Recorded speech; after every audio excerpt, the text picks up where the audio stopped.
Before we get started with the big show, everybody knows we have a Service Advisor, Service Manager competition. And every month we announce the top advisors and managers in the competition. So in the American group, first place manager was Baby Snack.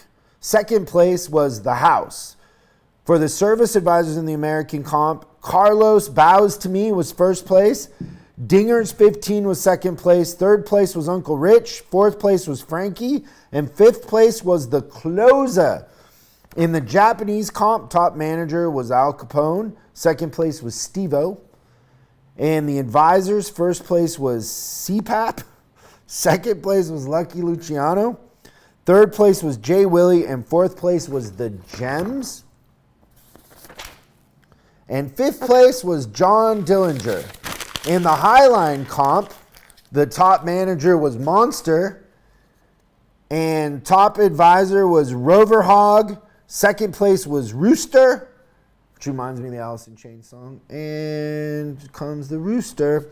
Third place was Mashburn. In the Euro Import Highline group, top manager was Captain.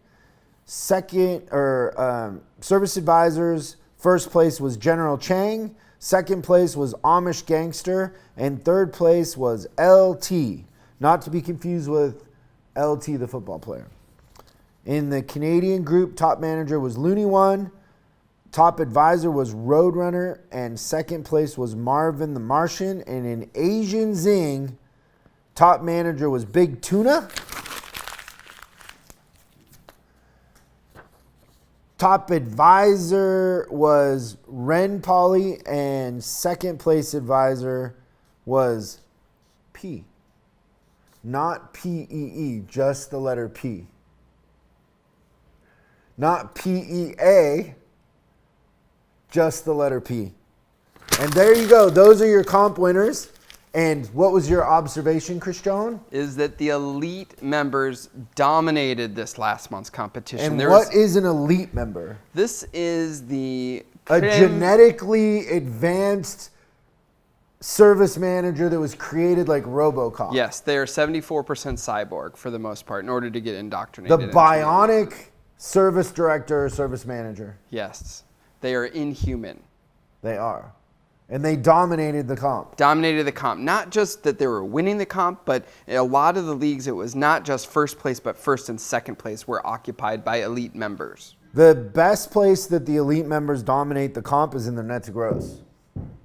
Pretty regularly. When we had our elite call, I was pretty impressed with their net to gross. They don't mess around when it comes to being healthy. So now to the big show.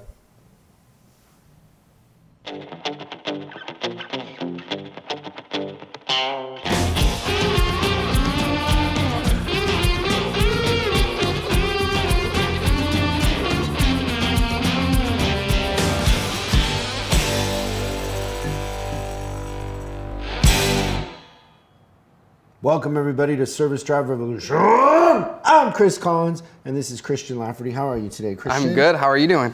The number one show in automotive, and I'm doing great. Wonderful.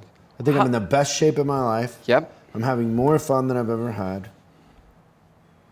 The only thing kind of going wrong in my life is that I'm going to be 50 in a couple years. Why is that going wrong? I think it's great. 50 is kind of the beginning and the end. You don't think it's midfield? No. I'm not going to live to be 100 for sure. Okay. Do you think you'll live to be 100?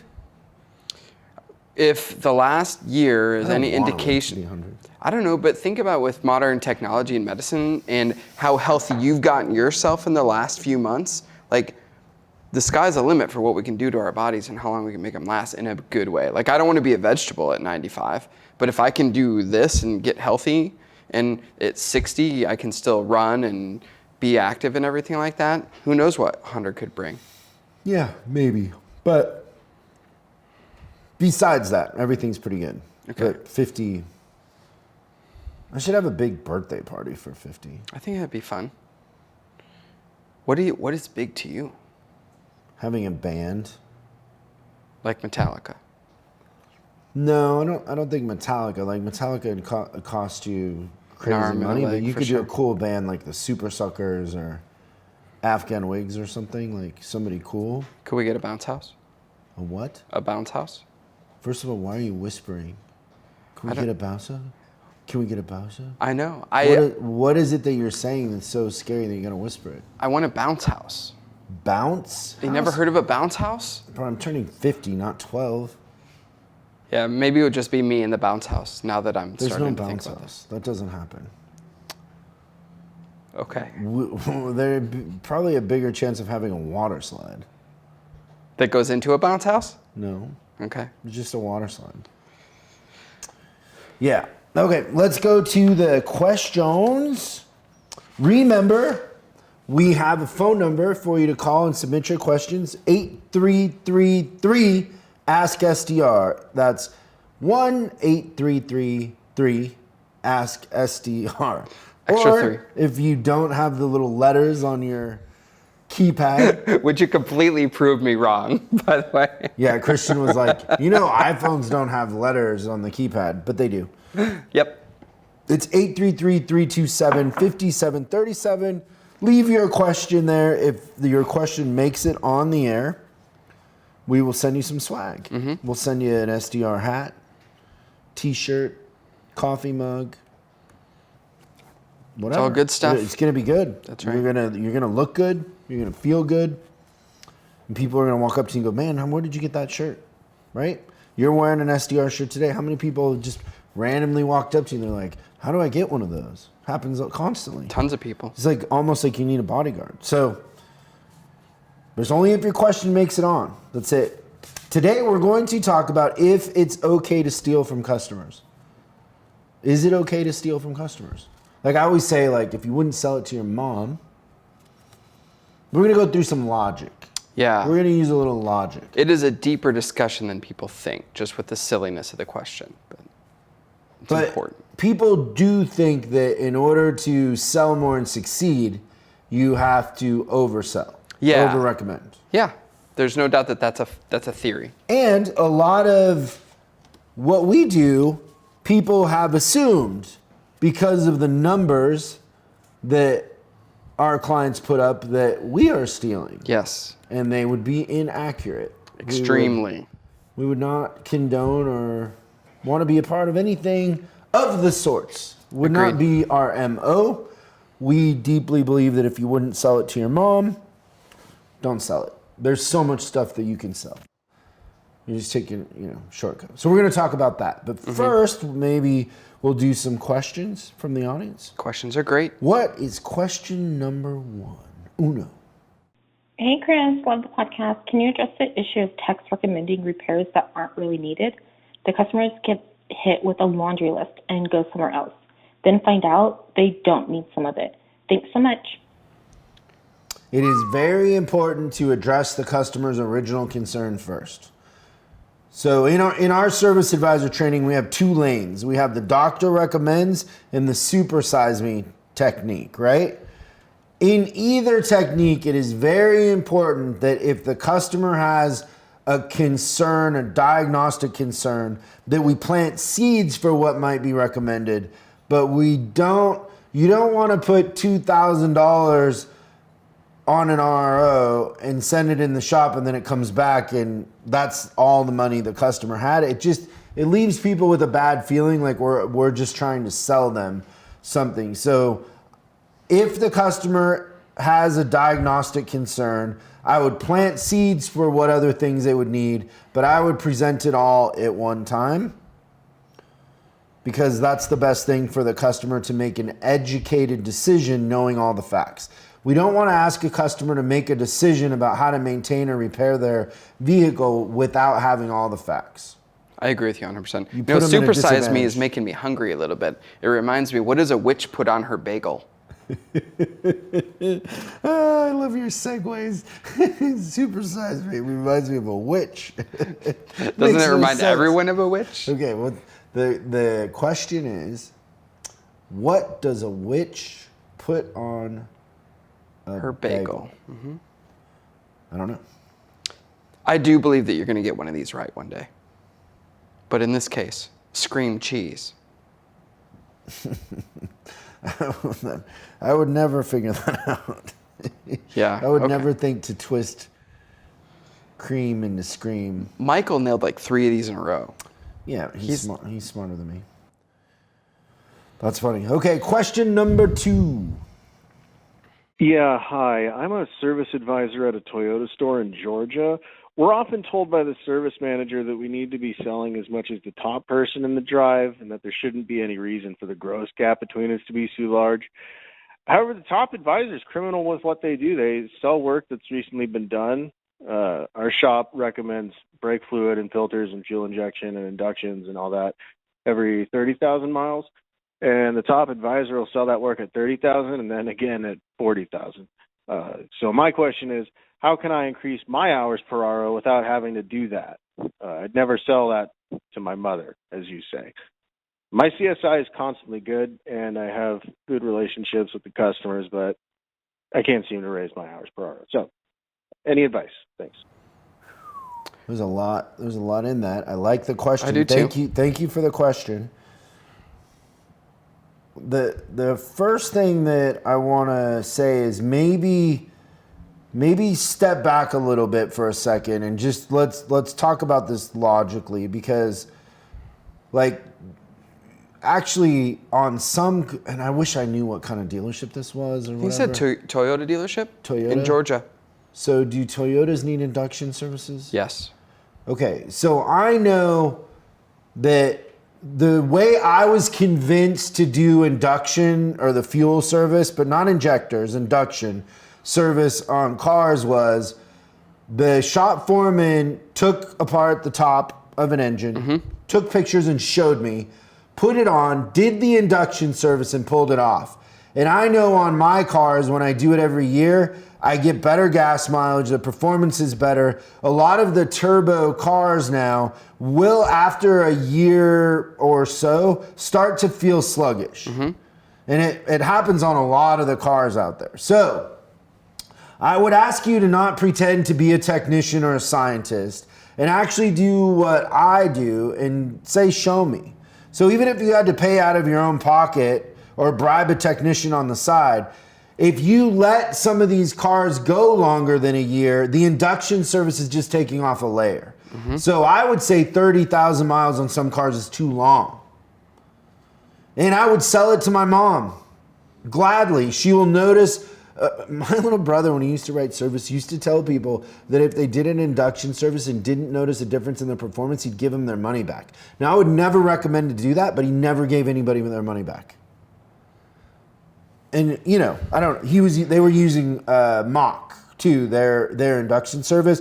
BG's is good, like some, they really work. So the tone of the question comes from, part of it comes or gives me the feeling that you're not really trying to learn. You just have a very strong opinion.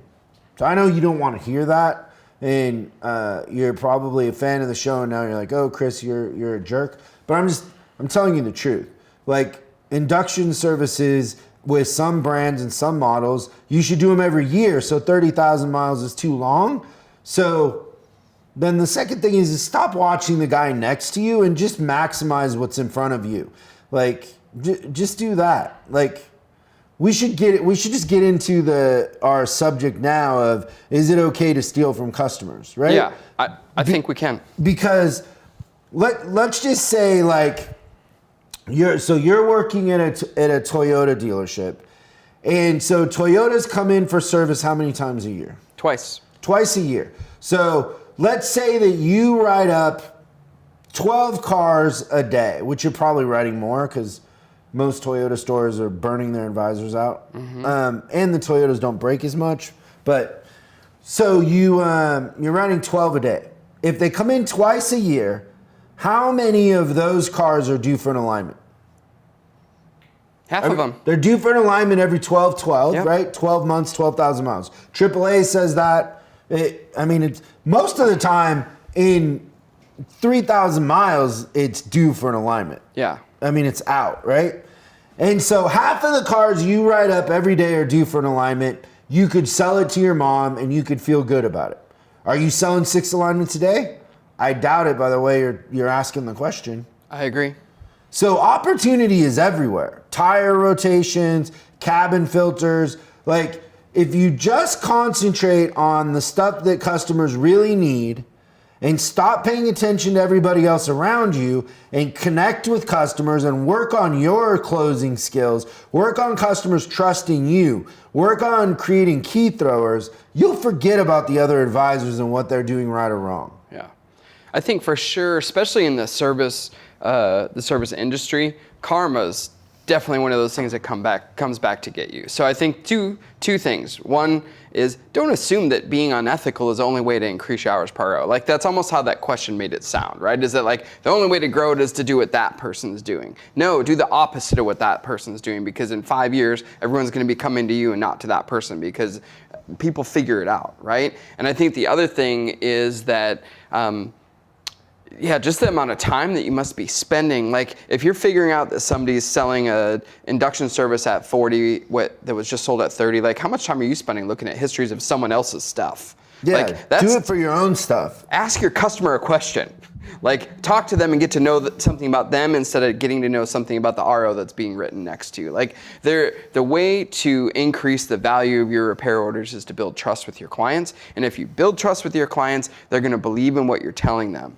And I think that was another huge thing with watching the induction service being done, is that when you're presenting that to the customer from the first person of, I saw this, and here's what happened when I saw the service being done, how much more convincing are you, right? Your brother sold a bunch of induction services because he believed in it so much that he's like, if you don't notice the difference, I'll give you your money back. Like, that's conviction. Well, actually, my brother was kind of skeptical, but he worked for a manager that did that. Took a used car, and they had the foreman pop off the top. They looked at it, and then they put it back. And then the next day in the advisor meeting, they showed him, and they compared pictures. And the proof is in the pudding. Like, I'm not one to believe. I don't believe in snake oil. My brother was more skeptical than me, and I was mortified when he said he told people he'd give them their money back. I was like, oh my gosh, like, that's crazy. But it worked, and I do it on my, like, I would do it every year on any car that I have that's a turbo, every year without question. And everybody that I've had this conversation with, and it doesn't really matter the car line, and we've done it, has then been a believer. And, so yeah, I just think the whole ethical, I'm standing on a soapbox thing is not attractive. Like, to get into it and really try to learn and concentrate on the opportunity that you have. It's like, so you go into a service department and they're like, oh, they want to talk about how the advisors are overselling coolant or whatever. And so I just go, like, say you go into a Ford dealership and coolant is lifetime, which means what? In my opinion, 100,000 miles. But Yeah. lifetime sounds like forever. But it's 90 to 100,000 miles, depending on what. Like in Chicago, you could do it at 90, right? Yeah. And so, let's say it's going to be 100,000 miles. So I go through, like, people in Chicago drive a lot of miles, right? And so I go through, they want to talk about, oh, they're overselling it at 40,000 miles, whatever. I go through 30 ROs. How many of them do you think I find that are due for coolant that it wasn't recommended? 70%. There'll be a couple. Yeah. There'll be a couple that are over 100,000 miles that have never had coolant. Yeah. And we're sitting around talking about what? Focus on the opportunity that's in front of you. Trust me, you're missing stuff. Mm-hmm. You're missing stuff all day long, and your head's a little sideways because you're not a technician. You don't know. You're judging. And the thing is, well, I want to put them down so I feel okay. Stop doing that. It's not attractive, and it's not going to get you anywhere. Concentrate on being the best you and make everybody else around you better. Lead by example. It's like, I always hate it when people like preach religion, like, oh, you're going to go to hell and this and that. And it's like, listen, you're like, I call them the Orange County Christians. It's like, you're out drinking, you're having sex, you're cheating, and you want to tell me about going to church? Like, why don't you lead by example? Yeah. Why don't you create a lifestyle that I come to you and I go, what is it you're doing that you're so much happier and more productive and you have a zest for life that I want? Instead of trying to make me feel guilty. Right. Right? Yep. And You know I what I think, mean? Yeah, there's a ton of room on service drives to be inspirational.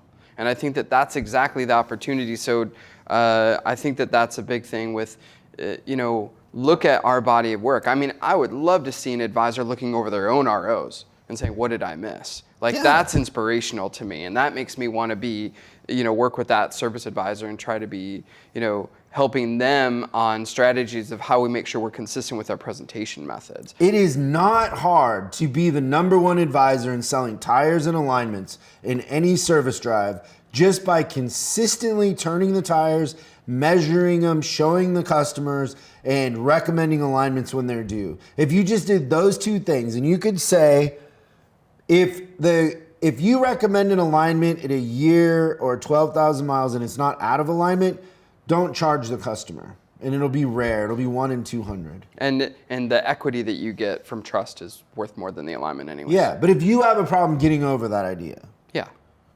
then just, if they're not out of spec, then don't charge them. But it won't happen that often. If you're truly putting them up on an alignment rack. I'm not talking about the drive over machines and all that.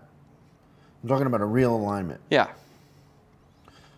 So it is not okay to steal from customers. And most of the time, anybody who wants to have that conversation, there's so much opportunity under your nose that you're not getting by doing it the right way. It's just, you got to start asking a different question. Stop asking about what everybody else is doing and ask, how can I get better? Yeah. So speaking of that different question, I really think the question is advisors, first off, we need to acknowledge, what do our customers perceive that we're doing when we're presenting stuff to them? Yeah, build trust. Yeah. Spend your time working on yourself and how you can endear customers to you. Pay attention to customers' body language, what they're telling you, how they feel. Ask for feedback. Yep. I think that that's the thing is that our industry, our clients perceive that we oversell. And the only way to get them to understand that we don't oversell is education. Yeah, it's good. Good stuff. Thanks so much for the question. I know if I was a little hard on you, it comes from a place of love. So think about it, sleep on it, and you'll feel different tomorrow. But there's tons of opportunity in front of you. And everybody have a great week, and we'll see you next time on Service Drive Revolution. Thanks so much for watching this episode of Service Drive Revolution. We're uploading new stuff every day, so make sure you subscribe and click the bell icon so you don't miss out. If you have a question you'd like us to answer on the show, call 8333-ASK-SDR and we'll answer your question on the show. That's 8333-ASK-SDR. For special deals on our books and training, head over to offers.chriscollinsinc.com. Now that's offers.chriscollinsinc.com. I'm Chris Collins, and I'll see you in the next video.